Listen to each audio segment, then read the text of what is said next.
Vaheguru, Vaheguru, Vaheguru, Vaheguru, Vaheguru, Vaheguru, Vaheguru Ji Ka Khalsa, Vaheguru Ji Ki Fateh. Okay, it's going to be a discussion, so I'm not going to talk at you.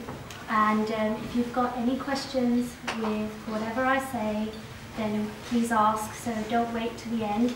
Even if it's something really small, then just ask, okay? Okay, so I've been asked to do this talk today about Guru's blessing. And first of all, just as we start, if you can all get your phones out and turn it to camera mode and have a look at yourself. I have got a mirror just in case anyone forgot their phone.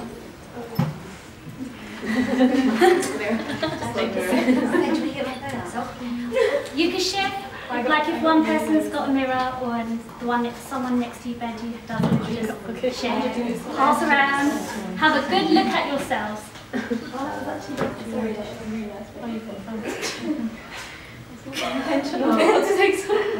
Okay, so when you look at yourself in the mirror, what do you think of? What's the first thing that comes to your mind? Benji? Get my makeup on. Okay. What were you, Benji? I just see my star. Vanity as a vanity. That's what I look at when I start thinking. Yeah. What were you, Benji? I don't have anything embarrassment. I just think I've got my nose are dark circles under my eyes. Were you, Benji? I think I'm just vain. Well, Benji's at the back. Appearance, good, Yeah, bad, or you're checking into it alright. Yeah, is it too big, is it small? Benji? I'm just smiling, so I was just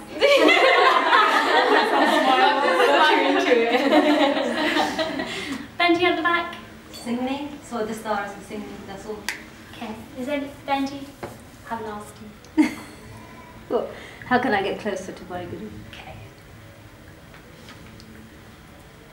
So why did I ask you to do that? It's protective. Okay. Anything else? Benji? maybe to make us realise that we're when we look in the mirror we're thinking of the wrong thing, or is it really necessary to think about, you know, what it looks like? Is the fact of, or yeah. Okay. Anybody else? We should be looking past the front appearance. Okay. That self-image, so how you see yourself, regardless of good or bad. Okay. Anybody else? Okay. Hold those thoughts. We're going to come back to that. Okay? So, I'm going to talk to you today about, or tell you about my journey into Singh. And I've had highs and I've had lows in my life, and there's lots of lessons that we can learn from each other through my experience, I think. And so my name was Nidhu Sangera. So I refer to that name as my friend because I know her very well. Okay? And she was born in a typical Punjabi family. She was born on the 30th of April, so a lot of pressure there because she's born on Sakhi. Her mom taught her Mantar. Before she used to go to sleep, her mom used to teach her Sakhiyan. On the way to school, she used to learn the names of Panch Pyare, she used to learn the 10 Gurus. So it was the very basic. Her Nana ji had a lot of Shraddha for Sikhi. So every time they went to India, there was no suit shopping. It was a plan of to go and see the Gurdwara in India. So the day we landed, the next day it was a car travel all the way to Southall or all the way to Punjab and see our history there. And she was forced to learn Punjabi. On 12 years old, she had to go and Punjabi class on a Monday, and learned Punjabi, which she's very grateful for learning because it's Gurmukhi and now she can actually read a Gurkha. And she had Kirtan classes as well, and where she lived, they used to have on a monthly basis Sukham Sadhata in each other's houses. And when she was 12, she went to Khalsa camp, which was the first Khalsa camp that came in existence at that time. And she was very blessed to meet the Gur Sikhandi Sangat there. She didn't know who they were, Bhai Jeevan Singh Ji and Bhai Rana Singh Ji. And she was very blessed that Bhai Jeevan Singh Ji taught her a Shabad, and this is the Shabad that Bhai Jeevan Singh Ji taught her on the Bajja. Har ka naam hriday nit dhyai, sangi saathi sagat tarai. Guru mere sang sada hai nale, simar simar te sada samale. Tera kiya meetha lage, har naam padarak nanak mange. I've got a translation of the Shabad underneath. At that point of her life, she didn't know the meaning of that Shabad, but that was when she was 12. As she grew up and she came into her teenage years to about 20, things started to change for Nitu. Her parents were overbearing, they treated her different, so it was, you're a girl, you need to learn how to do atta, you need to learn how to make dal, this isn't your house. When you get married, that in-laws house is your house. She was told that girls aren't allowed to laugh, so, you know, girls are seen and not heard. And she had long hair, her hair was down to her knees. She got bullied at school, but it was nothing to do with Sikhi, just that her mum didn't want her to cut her hair until she's 16. So there was a lot of rebellion going on, and when she got to 18, she cut her hair. And then when she got to 20, she started dating, and she met this boy, and she started having a relationship with him. And she told her parents, so nothing was done behind closed curtains. Even though she cut her hair, she was quite open with her mum with what she was doing. And the parents said, right, you have to get married. The boy's side, his mum was superstitious, so there was ordered that he has to be married by the age of 25. She was 23 and they were married. And then she became Nitu Upil, so that's her surname. I don't think I said that right. Okay, so after marriage, they're all living together in one house. It's a crowded house because you've got the in-laws and they have a granny, and it's her husband's brother in the same house and his wife as well. So it's one big family living together in one house. And there was a lot of pressure because although she was the eldest in her family, when she got married, she was the youngest in that family. So she weren't involved in any decision making of the house. She was just told what's the decision that has already been made and what is going to happen. She was working full-time, so there were a lot of difficulties because she's working and she's coming home about 6, 7 o'clock. The housework's not being done, whereas the Jatani in the house is working part-time, so naturally if you're at home at 2 o'clock, housework can be done in that time period. And obviously she wanted a career, and the mother-in-law, the house didn't like careers. It was more of a woman's place to be at home, learning how to cook and clean, than to go and have a career. So there was a lot of pressure that you don't really need to work. You can just sit at home.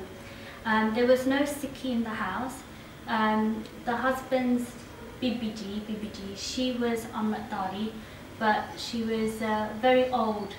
So Sikhi wasn't practiced in the house. There was a lot of superstition. So Monday, Wednesday and Sunday, the washing machine was not allowed to go on, not allowed to have a shower at night, not allowed to cut your nails at night, and it didn't matter how much you rebelled, you know, that's the way the house sort of ran. And a month into the marriage itself, the relationship started to change. There was a lot more arguing going on with the pressures that I've mentioned, but also then it turned into physical violence. So I just want to sort of pause there and just sort of discuss that, what domestic violence is. This is a meaning from the government, the way the government defines domestic violence. So first of all, domestic violence is a crime in this country. And it's any incident, so it can be a one-off incident, so it doesn't have to be continuous, that is threatening behaviour, violence, or abuse, which can be physical, sexual, financial, emotional. So your partner is sitting there telling you every single day that you're fat when you're a size 8 is a form of abuse. Physically hurting you is a form of abuse.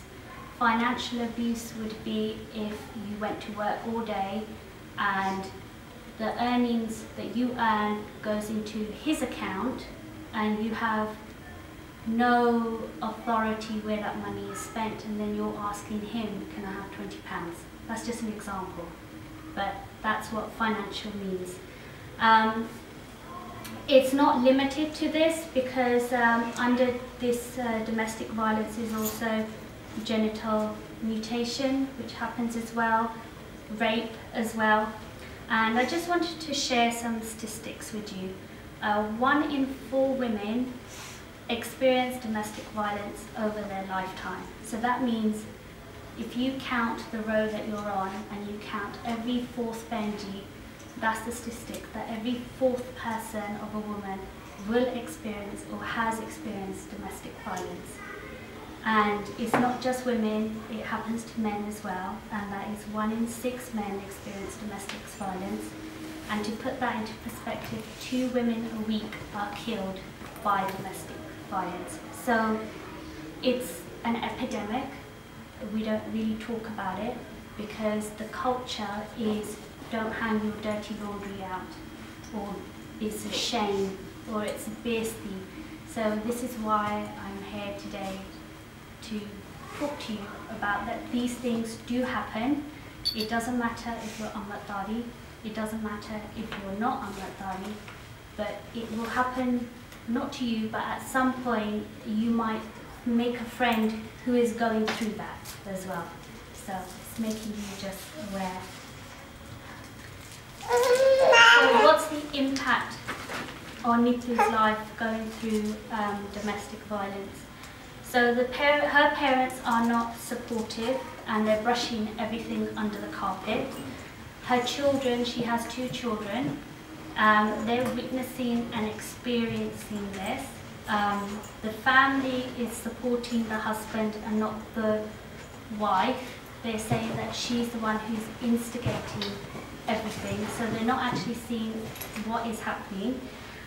Nothing is being done about it, so the husband is getting more and more confident in that what he can do, and once you don't set boundaries and you go outside of boundaries, then anything can happen. Before Christmas, there was an incident in front of Nithu's Masi, and again, nothing was done about it, and she was just told, it's all right, he'll calm down and carry on the normal marriage and the normal family life. And because she didn't get any support, she went to Southall Black Sisters to get some help and to find out what they can do to help her.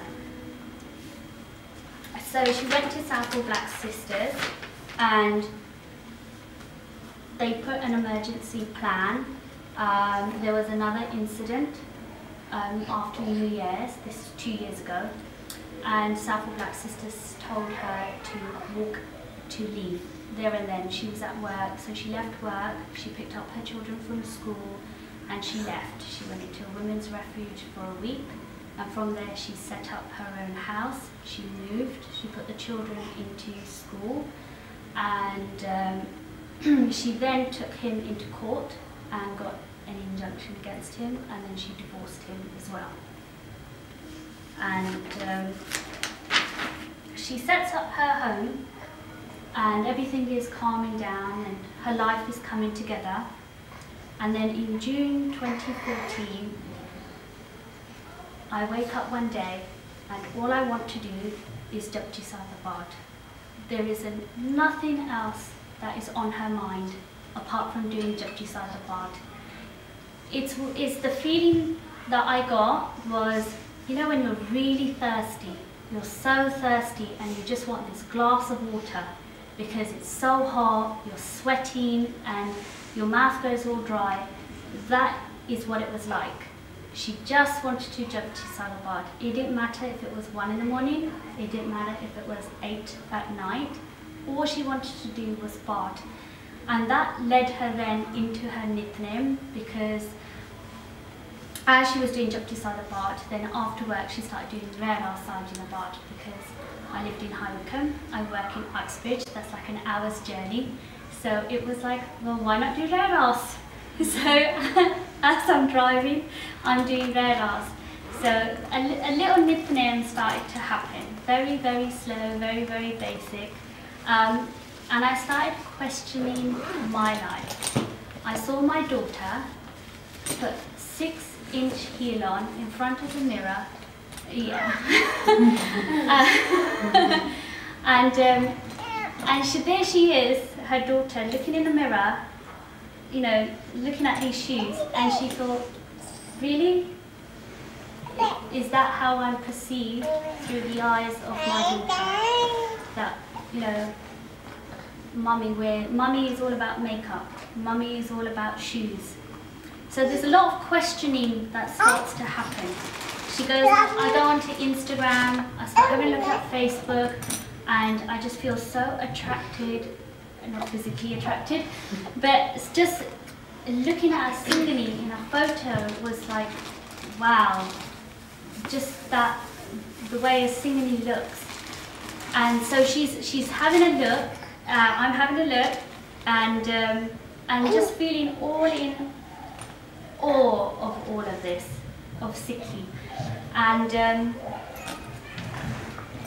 so questioning my image. And then on Instagram, I see this poster of a Kaurs retreat in August 2014. And I spoke to a friend of mine, and she said, you can go, but you might not get any answers. So don't put yourself up that you're going to get all the answers to this. And she's like, okay, but I have to go. So she contacts the Sevadars, and they said, yes, you can come, and I've got children, and they said, that's fine. So I go to Southampton, I get there really early, and one of the Sevadars said, go downstairs and have breakfast, they haven't started yet.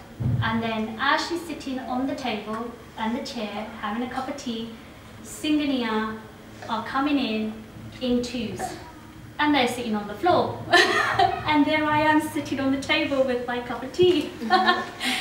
And I just remember feeling, I can't do this, or I'm in the wrong place. This is all about Singhaniya. I'm not one of them. I felt really uncomfortable. So I get up, the children are upstairs playing opposite the divan, and a Sevadar stops me and says, Ben, we're just about to start now. And I sort of like froze, because I actually came upstairs to leave. So I sort of went into the divan. The kids made friends, so they were off playing. So there was no way of getting them back. I went into the divan, and I just did a das, and I just said, please give me the answers today. You stopped me, just give me the answers. We sat down, we did Simran, and I just like today, I went through, at that time, it was very new, it just had happened, and I found out that I'm not the only one. It happens to everybody, and now Guruji has found me and gave me Sangat. And I was talking to all the other Guru Sikhs there, and I was getting advice in how I can bring Sikhi into my house. And one Guru Sikh gave me the Panch Gagad. Another Guru Sikh said to me on a weekend, in the weekday, because where I live there's no Sangat, come to Kirtan programs. So at that time I was already feeling very negative. So I was just like, yeah, not really gonna get called. It's just talk. But after camp, our life, and I mean our as in me and my children, our lives changed. The day after camp, the day I met beautiful Guru Sikhs and Sangat, and we all exchanged numbers, and I still talk to those Guru Sikhs today as well. And we all support each other. We're one big family. And the next day, I was at my friend's house, and we woke up, and my son turned around to me, and I said, right, Dylan, brush your teeth, and we'll go downstairs and have breakfast. And he said, no, Mummy, I have to do my part first. That's what we learned at camp. And we sat down, and we did our Mumantra part 5 times, and then we had breakfast.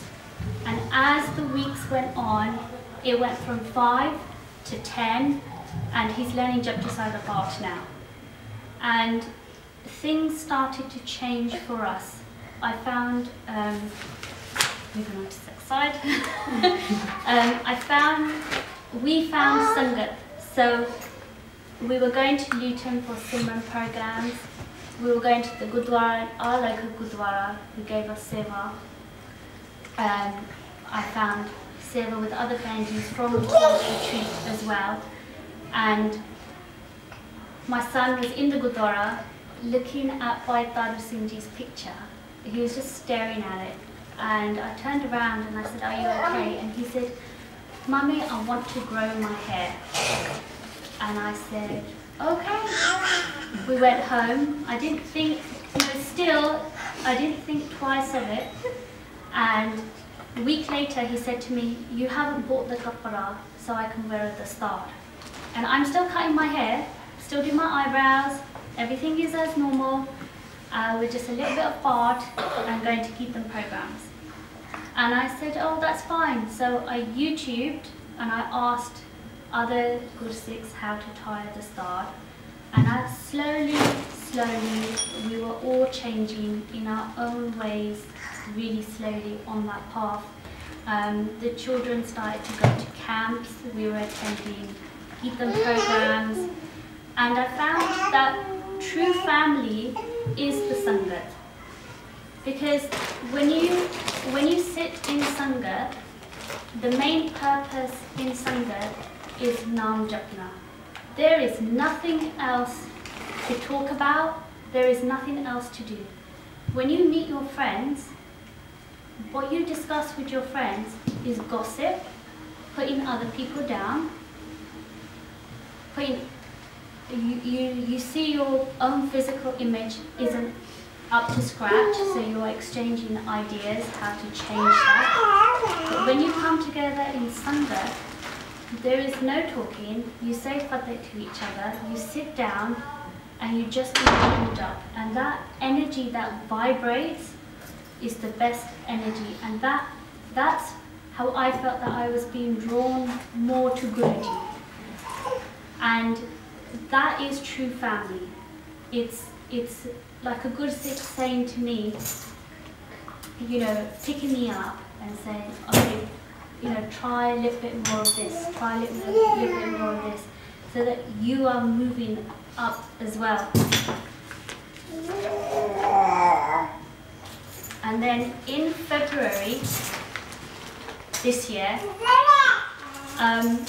Nitu Yupil became Gurdwara Kaurs.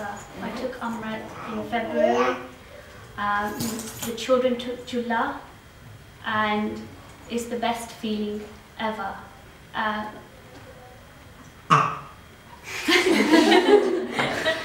So you're probably thinking, why has my name changed? Well, when I took Amrit, I asked the Panch Pyare that I wanted to change my name. And that was because when I was Nitu Upil, I was married, and I thought I belonged to my husband, into that family. But with everything that turned out, and I got disowned in the process by my own family, so I couldn't become Nitu Sangera anymore because that didn't exist anymore. So I asked for my name to be changed, and the Panch Pyare and Guruji blessed me with Gurdwara, and now I belong to Guru Sahibs. That's my dad. So, learning experiences, you know, from a really young age I was exposed to Sikhi, and that Sikhi travelled with me through my life. So even though I had the worst days of my life, going back to camp when Bhai Jeevan Singh Ji taught me that Shabad, Tera kiya meetha lage. That is what I was saying to myself, that it is Akal Purukh's hukam. Everything happens for a reason. If I didn't go through what I went through today, then at that point in time, then I wouldn't be here today as Gurdwara God. So you don't see it at that time why something is happening, but there is a bigger plan. And the power of ardas, you know, if you have the worst days or you have the best days, or to me, I just run to my Guru. I take a hukamnama and it always answers my questions. So nowadays you have mobile apps where you can do random shabads. So I do ardas and I just click on the app and and Guruji gives me the answer. The power of Sangat. When you sit together in Sangat, Sangat is so powerful, anything can happen. And when I asked you to look at yourselves in the mirror, I used to do that like every 2 seconds, reapplying lip gloss, reapplying eyeshadow, reapplying a blusher, and really our true mirror is Guruji, is Gurdwara. How much you read is how much, like, you stay in Jagdikala and it shows on your face.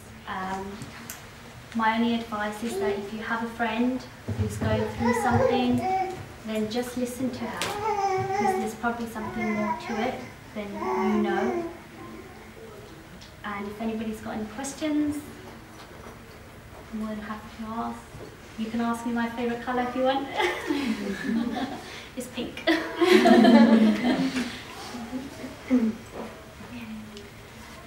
did you come?